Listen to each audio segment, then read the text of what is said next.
आज यह खुशीर दिन जेकि आमे मन पकाउछन्ति सही जो 1947 मसीहा अगस्त 15 जो दिन आम निजकू आमे भारतीय माने गर्व कले जे आमे स्वाधीन भावे गणतंत्र प्रतिष्ठा कले आमे पराधीन नथिलु by our consciousness from our students level to higher education.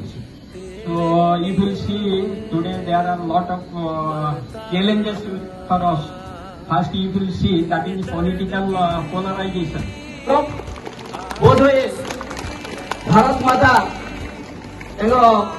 जागृत हेले पिलामान भितर गोटे जागरण सृष्टि कले जहाँ पर समस्ते वर्तमान यह को पालन करने आगमन हो उठते किंतु मुझे चाहबी आम मान भितर आम समस्त परिवर्तन करने पूर्व निजक परिवर्तन करने निहाती आवश्यक यही परिप्रेक्षी मुझे कहबी मुझे इंजीनियर कि जदि मु इंजीनियरिंग पाठ पढ़ुची इंजीनियरिंग पाठ पढ़ी सरला मो छाती में हाथ रखी कहबी मुझे इंजीनियर।